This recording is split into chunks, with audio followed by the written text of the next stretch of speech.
सभी को जय माता दी। कक्षा 12 नामा के मूल तत्व सब्जेक्ट में मैं गिरीश सर आप सभी स्टूडेंट्स का हार्दिक स्वागत करता हूं। आज हम चैप्टर नंबर 6 निवृत्ति में सवाल नंबर 14 का अध्ययन करेंगे, जो पिछले क्वेश्चन जैसा ही है। इसे थोड़ा स्पीड से हम इस रिवीजन करेंगे। सवाल नंबर 14 जो पेज नंबर 271 पर है। चिराग, जिगर और केशव 3-2-1 में लाभ हानि बांटने वाले साझेदार हैं। उनकी पीढ़ी तारीख 31/3/2016 के दिन की पक्की तल पर निम्नलिखित है। 31/3/2016 के दिन केशव निवृत्त होता है। यहाँ पे कौन निवृत्त हो रहा है? केशव। निवृत्ति की शर्तें निम्नानुसार है। जमी मकान है तो जमी मकान में टिक किया हमने, यंत्र है तो यंत्र में टिक किया, विनियोग है तो विनियोग में टिक किया, देनदार है तो देनदार में टिक किया, ख्याति नहीं टिक करते, साझेदार कर्मचारी का समाज नहीं टिक करेंगे, साझेदार का नाम नहीं टिक करेंगे। आवश्यक खाते और नई पीढ़ी के पक्के तल पर तैयार कीजिए। तो आवश्यक खाते तुरंत ही पुनः मूल्यांकन खाता, साझेदारों का पूंजी खाता, रोकड़ खाता और पक्की तल पर, इतने खाते तो हमारे बनेंगे ही। फर्स्ट लाइन में लिखा है कि चिराग, जिगर और केशव 3-2-1 में लाभ हानि बांटने वाले साझेदार। तो हमने लिखा रफ काम में साझेदार चिराग, जिगर और केशव। पुराना भाग है 3-2-1, टोटल 6 हुआ, 3/6, 2/6, 1/6। आगे हम एंट्रियों में आते हैं। फर्स्ट ऑफ ऑल जमीन मकान ठीक है तो इनर कॉलम में लिखेंगे। जमीन मकान 50,000 इनर कॉलम में, संपत्ति लेना में लिखेंगे जमीन मकान इनर कॉलम में 50,000। 2 लाइन छोड़ के लिखेंगे यंत्र 20,000, तो हम लिखेंगे यंत्र 2 लाइन छोड़कर यंत्र इनर कॉलम में 20,000। ठीक है। विनियोग में भी ठीक है तो 2 लाइन छोड़कर इनर कॉलम में लिखेंगे 10,000, विनियोग इनर कॉलम में 10,000 2 लाइन छोड़कर। स्टॉक 10,000 तो स्टॉक लिखेंगे आउटर कॉलम में 10,000, ठीक नहीं है इसलिए। देनदार में ठीक है इनर कॉलम में 20,000, तो देनदार इनर कॉलम में 20,000। रोकड़ है 2,000, रोकड़ खाते में जाएगी, शेष आगे लाए 2,000। पूंजी दायित्व में पूंजी चिराग, जिगर और केशव 30-20-10, पूंजी जाएगी पूंजी खाते के जमा पक्ष में लिखेंगे, शेष आगे लाए 30-20-10, 30,000 20,000 और 10,000। सामान्य इनामत टोटल 6,000 है। सामान्य इनामत 6,000 जिसको हम 3-2-1 में बांट देंगे, तो सामान्य इनामत 3,000 2,000 और 1,000। लेनदार 44,000, तो लिखा हमने लेनदार टोटल 44,000। यहाँ पे सभी एंट्रियाँ पूरी हुई। फर्स्ट समायोजन, ज़मीन मकान की कीमत 20% से बढ़ानी है। तो ज़मीन मकान 50,000 है, प्लस करेंगे 20% की वृद्धि, तो 10,000 आएगा। 50 और 10 60,000 लिखा। ज़मीन मकान की कीमत बढ़ेगी तो लाभ होगा, लाभ होगा तो पुनः मूल्यांकन खाते जमा, लिखेंगे ज़मीन मकान खाते 10,000। आगे यंत्र की कीमत 90% तक गिननी है। 90% गिने की टोटल कीमत 100 होती है। अगर 90% गिननी है तो 10% की कमी करनी पड़ेगी। तो यंत्र में करेंगे -10% की कमी, तो 20,000 का 10% 2,000, कमी होने पर आउटर में 18,000। यंत्र संपत्ति है, संपत्ति की कीमत कम होगी तो नुकसान होगा, नुकसान है तो पुनः मूल्यांकन खाते उधार, यंत्र खाते 2,000। विनियोगों की बाजार कीमत 150% है। टोटल परसेंटेज 100 होते हैं, 100 से कितने अधिक है 50%, जिसका 50% कीमत में वृद्धि हो रही है। तो विनियोगों की बाजार कीमत 150% है, माने कोई भी कीमत 100 होती है, 100 से जितनी अधिक है उतनी वृद्धि करेगी। तो 150% है तो 100 घटाने पर 50% की क्या होगी वृद्धि। तो विनियोग में प्लस करेंगे 50% की वृद्धि 5,000, 10 और 5 15,000। विनियोग संपत्ति है, संपत्ति की कीमत वृद्धि होने से लाभ होगा, लाभ होगा तो पुनः मूल्यांकन खाते जमा, पुनः मूल्यांकन खाते के जमा पक्ष में लेंगे विनियोग खाते 5,000। देनदार पर डूबत ऋण अनामत 5% से घटानी है, बढ़ानी नहीं है पर घटानी, तो वही रखने की जो है वही। तो देनदार पर देनदार 10,000 माइनस, देनदार हमारे पास में 20,000 है, माइनस करेंगे डूबत ऋण अनामत 5%, तो 20,000 का 5% 1,000 हुआ, घटा दो आगे 19,000।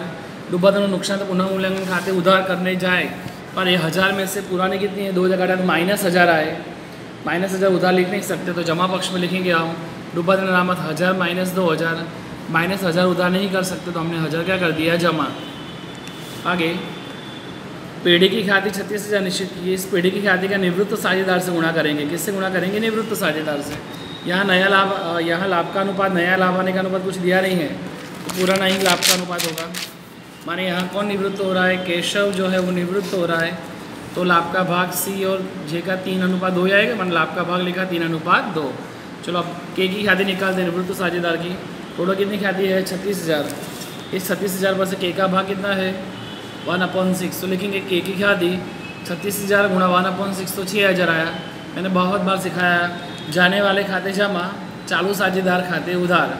चालू साझेदार कौन है? सी और जे, माने सी खाते उधार, जे खाते उधार, के खाते से में करेंगे 6,000, सी और जे में 3:3 में उधार कर देंगे 3600 और 2400।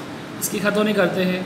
सी खाते उधार में 3600, जे खाते उधार में 2400, नाम लिखेंगे के खाते, माने सी खाते उधार 3600, जे खाते उधार 2400, नाम लिखेंगे के खाते। और के खाते से है, इसका अर्थ के खाते के जमा पक्ष में लिखेंगे 3600 और 2400, सी जे खाते हैं। के खाते के जमा पक्ष में लिखेंगे 3600 और 2400, सी और जे खाते हैं। बराबर, ये खतौनी भी हो गई हमारी। अब हम आते हैं अंतिम नेक्स्ट सेकंड लास्ट समायोजन पर। एक कर्मचारी को 2000 वेतन चुकाना बाकी है, चुकाएंगे तो नुकसान होगा, तो पुनः मूल्यांकन खाते उधार, चुकाना बाकी देना पड़ेगा, दायित्व होगा पूंजी दायित्व, माने डबल एंट्री होगी। एक पुनः मूल्यांकन खाते उधार 2000 लिखेंगे हम, पुनः मूल्यांकन खाते उधार में लिखेंगे चुकाना बाकी वेतन, माने वेतन चुकाना बाकी 2000, और दूसरी एंट्री दायित्व में वेतन चुकाना बाकी है 2000।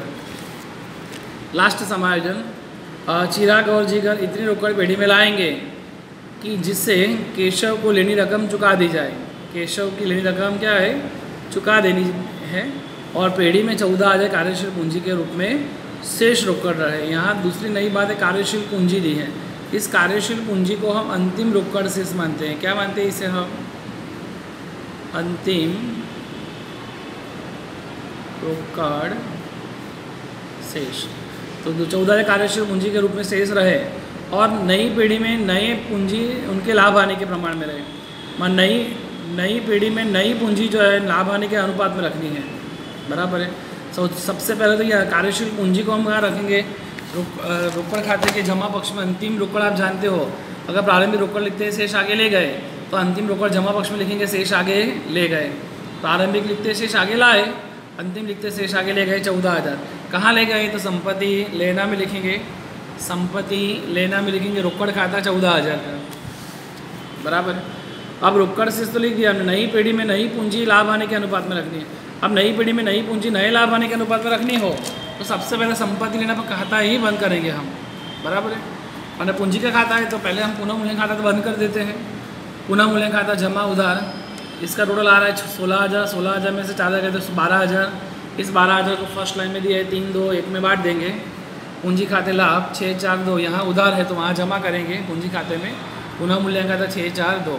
अब ये पूंजी खाता बंद नहीं कर सकते, पर हमें यहाँ पर पूंजी अंतिम पूंजी जो है वो पूंजी नए लाभ आने के प्रमाण में रखने के लिए जब भी बात कहे तो आपको ये संपत्ति पक्ष का खाता बंद करेंगे, क्योंकि कार्यशील पूंजी दे दी है। कार्यशील पूंजी मान अंतिम रोकड़ शेष थी 14,000, जो हमने यहाँ लिखी 14,000। कल जैसे हमने खाते बंद किए थे सेम टू सेम वैसे ही खाते बंद करेंगे। माने सबसे पहले संपत्ति पक्ष का टोटल करेंगे 136, 136 में से ये दोनों रकम घटेगी तो बचेगी 90,000। ये जो डिफरेंस निकला इसे कहेंगे पूंजी खाता, जो कौन से भाग में बांटेंगे? 3 और 2 में। केशव विरुद्ध हो जाने के बाद कौन सा ज़्यादा बचते हैं? 3 और 2, सी और जे। तो 3 और 2 में हम सी और जे को बांट देंगे 54,000 और 36,000। ये पूंजी हम कहाँ से लाते हैं? वैसे तो पूंजी खाते उधार में से लाते हैं, शेष आगे ले गए। यहाँ की शेष हम यहाँ ले जाते हैं, इसे यहाँ लिखेंगे शेष आगे ले गए 54,000 और 36,000। अब हम पूंजी खाता बंद करेंगे, रोकड़ खाते ले जाएंगे। पूंजी खाते के टोटल ज़्यादा आ रहा है, यहाँ लिखा, यहाँ का टोटल माइनस करते डिफरेंस इधर आ रहा है। इस डिफरेंस को कहेंगे रोकड़ खाते। किसका रोकड़ खाता है? सी। यहाँ जमा है तो रोकड़ खाते क्या करेंगे? उधार। उधार में लिखेंगे सी के पूंजी खाते 18,600, 18,600। ठीक, वैसे जे का बंद करेंगे 38,400, 38,400 में से दोनों घटा दो 12,400। इसे भी लिखेंगे हम सी के जे के पूंजी खाते 12,400। निवृत्त साझेदार के का खाता तो बंद करके रोकड़ खाते ले जाना है, माने से के का खाता टोटल करेंगे 19,000, 19,000 और डिफरेंस 19,000। इसे भी कहाँ ले जाएंगे हम? रोकड़ खाते। अगर यहाँ उधार है रोकड़ खाते जमा करेंगे के पूंजी खाते, और लास्ट में रोकड़ खाता बंद करोगे तो दोनों पक्ष टोटल कैसा आएगा? समान, 33,000 और 33,000। बराबर है। इस प्रकार ये अच्छा सवाल है, इसकी मेथड मैंने पीछे लिखी है। खाते कैसे बंद करने हैं? तो सर्वप्रथम कार्यशील पूंजी जो है उसे अंतिम रोकड़ मानकर रोकड़ खाते के जमा पक्ष में शेष आगे ले गए के रूप में लिखने की, जो मैंने यहाँ लिखी। रोकड़ खाते के अंतिम शेष मान के शेष आगे ले गए के रूप में रखी 14,000। इसके बाद क्या करना है कि अब संपत्ति पक्ष में 14,000 रोकड़ खाता लिखो और उसका जोड़ करो। तो संपत्ति पक्ष में हमने लिखा रोकड़ 14,000 और उसका जोड़ किया कितना है 1,36,000 बराबर है। 1,36,000 जो आया है यहाँ 1,36,000, वही पूंजी दायित्व पक्ष में भी 1,36,000 लिखो और अंतर 90,000 निकालो जो सी और जे में 3:2 में बांटेंगे। माने 1,36 यहाँ जो टोटल लिखा आपने वही टोटल पूंजी दायित्व में लिखा, उसमें 2 घटाए तो 90,000 निकला अंतर।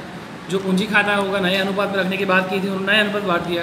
यहाँ जमा है तो पूंजी खाता उधार करेंगे, आप पूंजी खाता बंद करके हम रोकड़ खाते ले गए, के का खाता बंद करके भी रोकड़ खाते ले गए बराबर है। इस प्रकार आज का हमारा आंसर नंबर 14 हुआ। ये उसका पुनः मूल्यांकन खाता है, ये साझेदारों का पूंजी खाता है, ये रोकड़ खाता, पक्की तलपट,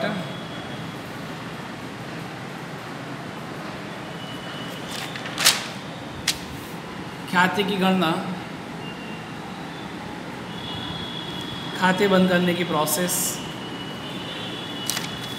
आज का होमवर्क स्वाध्याय में सेम सवाल है ऐसा, उदाहरण 23 और सवाल नंबर 14 जो अभी मैंने सिखाया, ये दोनों सवाल होमवर्क में करने हैं सभी स्टूडेंट्स को। जय माता दी।